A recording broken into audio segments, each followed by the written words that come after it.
everyone, welcome back to the Curio Stitches podcast. My name's Ellie and I'm coming to you from Exeter, which is in the southwest of England.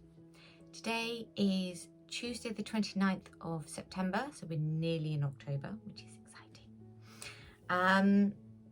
Thank you to everyone who watched last week's episode. I'm very grateful that you came back, and welcome to anyone that's new to the podcast. So, you can find me online as Curio_Stitches. I'll put that up here. And also at curiostitches.com. That doesn't have an under hyphen sort of thing. Show notes for this episode and last week's episode and all future episodes will be on the blog part of the website, which is the top on the right hand side, and if you scroll down it says blog and it's there. Okay, so I last recorded on Thursday.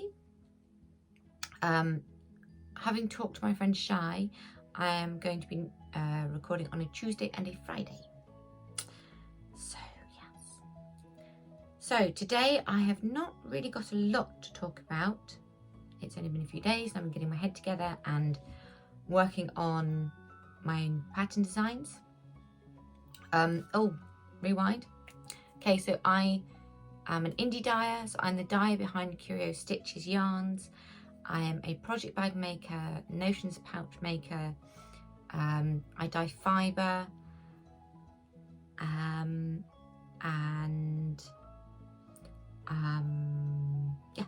that's all the stuff I have on my website. So, in today's episode, I've got a little bit of spinning talk, a little bit of knitting talk, and a little bit of sewing talk. So I'm going to start with the sewing because some of you guys have been waiting a couple of months to see what I've been making, and I figured it's about time that I showed you. So this is a shirt that I made. It's a I think simplicity pattern, and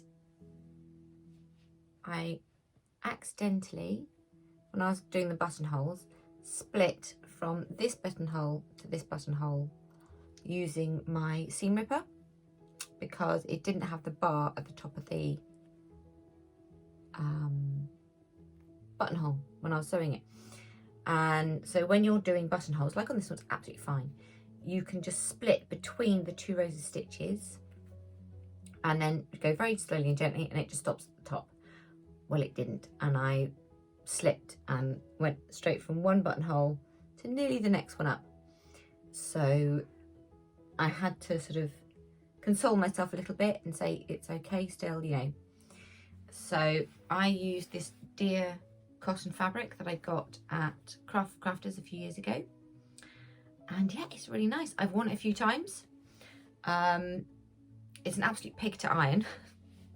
Not even gonna lie, is a pig to iron, but it's comfy, it fits me nicely, and yeah, I'm going to be making another one now I know what to do with the collar stand, etc., because I'd forgotten because I haven't made a shirt in years.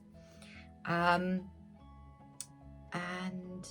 yeah, I'm going to use I think this was meant for quilting because it's very stiff cotton. So I'm going to use a Drapier weight cotton, which I have in my yarn stacks, which is that. So yeah, that is on the list to be made. I will put up the pattern name here on the screen. I made the short sleeve version because I don't know why I keep making short sleeve items. Because I don't really wear them very much unless it's really hot and I don't want to burn where I've got the tattoo on my shoulder. So next time I do it, I will be making the full sleeve version. I absolutely love the shaping in the back and at the front, and I like these darts, they fit beautifully. There is enough positive ease that I can breathe in it. So yes, that is my shirt. Oh, one last thing, the buttons. So the buttons are, I've got two of these pearly whirly ones, I have got 2 of these pinky ones and 1 white one. And then I sort of mix them up a bit. So they go with the fabric, but they're not one colour, so it doesn't look silly. I like to mix things up a bit. So that's sewing done. I have been sewing up a mountain of masks. I've probably got about 50 up there that I need to finish, all different sorts. Some gothy, some witchy, some not. So if you want a mask, go and have a look on the website. Right, next up is a bit of spinning talk. Now, I don't remember the last time I talked about spinning on the podcast. Since March. So at the beginning of March, I had started a new spinning project as part of my Colourful Creativity Cal. So this is the first half of some Into the World, and it's called Prance, and I got it as a club fibre, and it's from July 2014 on the Falkland base.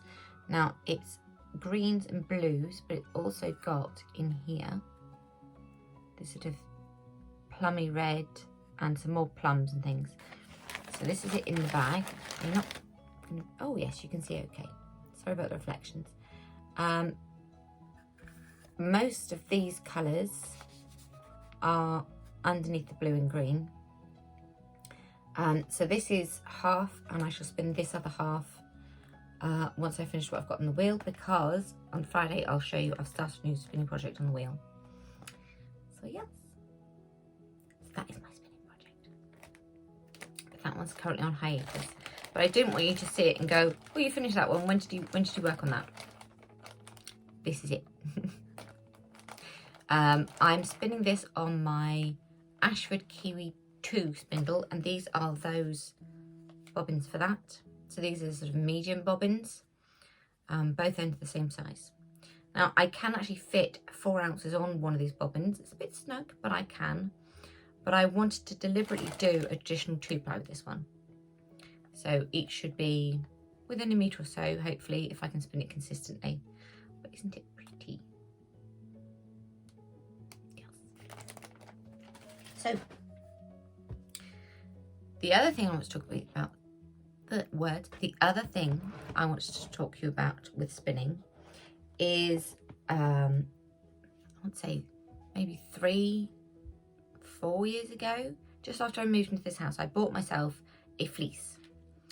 3 years ago. Timelines for me in my head now are, is it before or after I got with my partner? It's after.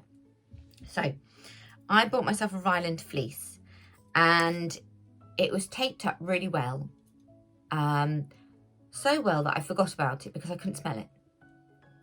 And the other day I pulled it out and I started to hand wash and hand process some of the fleece. So this is some of it. There's still a little bit of lanolin in it, but that's fine. It just aids with spinning. I don't like my fleece to be super clean, but this took 2 hot rinses and then 2 washes. So I probably pulled off half an ounce or an ounce of the fleece, and I have been using my Ashford hand carders, which I've had for years, because I used to make a lot of rolags and poonies for my old shop, and I literally did them all with this and some Carbon's straight knitting needles. Now these are my only straight knitting needles. So I have made, let's see, 7 poonies. Now traditionally a poonie is meant to be a cotton, but so they're rolags, but due to the size I like to call them poonies. So these are going to be my test spin, and I love the colours of this. It's sort of white and oatmeal with hints of grey and a few specks of brown, and yeah, it's beautiful. Now purely to cut down on the amount of time I'm washing this. I've just been using dish soap. Fairy, to be specific, the pomegranate one, because it's one of the scents I can handle. And I couldn't find a fibre scour that didn't have lavender in until I saw an Australian one, fleece scour I think it's called. They do a range, but their fleece scour itself is green tea and lemon balm or something. Not green tea. Yes, green tea. Is that right? Sort of eucalyptusy. What am I thinking of? You know what I mean. So it smells very similar to green soap. So I was able to use it and get these beautifully cleaned. And I'm going to be slowly processing the rest of the fleece. Well, I say slowly. I hope to have the rest of the fleece washed in the next couple of weeks and then all spun up into this, and I'll have a nice big bag of these and I can just do 1 or 2 at a time. And this is the other project that I'm spinning on my wheel. I have 2 going at once. So on Friday, I will show you how I've got on with using some of these, and also the other project that is some fibre. They're like mini bats that I got from Shadorn Fibre Arts many years ago. It's Temple Girl or something. But yes, so that's my spinning. So the only knitting I've got to show you today, because my jumper is in the bedroom, is some socks I've been working on. Now this yarn is one of my old self-striping yarns. This is the iridescent colourway. And I thought that I'd knit some up because I've got a few balls of self-striping of mine up here behind that little box. In case I decide to start doing pre-orders, because it's so much fun. So this is the iridescent one. And these are for me. They will be a sample as well. Because I have enough to knit sort of 3 socks. But this is iridescent. So it goes pink, lilac, sort of greyish purple, and then this beautiful aqua colour. And it's a full stripe, a full colour repeat. And these are going to be afterthought heel socks, purely so that I don't interrupt the stripes. I'm not sure what colour I shall do the afterthought heel though. If you've got any suggestions for what colour I should use, put it down there in the comments. Hopefully something that will go nicely. I have a lot of colours up here and I've got a jar of mini skeins and things I can use. So yes. So that is all my spinning and knitting and sewing talk for today. The other things that I'm knitting about are all sort of shush because there's the Crescent Moon shawl that's coming out. That's been delayed now because I made a massive error in the pattern. Admittedly, it was just I missed about that much text in one of the rows, but it meant that all my test knitters were running out of yarn halfway through their shawl. No. So I had a bit of a meltdown this morning and apologised to everyone when I realised my mistake, and they've all been corrected now. So fingers crossed, that will now be coming out not in time for Halloween but the last day of November. And then I have got the Feline Phantom jumper coming out, hopefully for New Year. And then between then and, or now and New Year, there'll be another couple of smaller patterns coming out. And I've just wound and started swatching, you can see it's been unravelled, for another one of my jumper designs. So excited. So there we go. I am busy, busy, busy. I will catch up with myself soon in the fact that I'll have more to show you each week, as opposed to just, I'm doing this and I'm doing that, but you can't see it yet. I'm tempted to do a ho-he and just show you what I'm working on as I'm working on it, but then it makes me nervous. So yes. But anyway, you can find all the show notes from what I've been working on today on the website on curiostitches.com. Thank you for joining me today. I hope you've enjoyed it. Short but sweet. Please like and subscribe if you want to help me grow my business, grow my channel. Like I said, I'm the dyer and project bag maker behind Curio Stitches. And I will see you all again on Friday. Bye for now.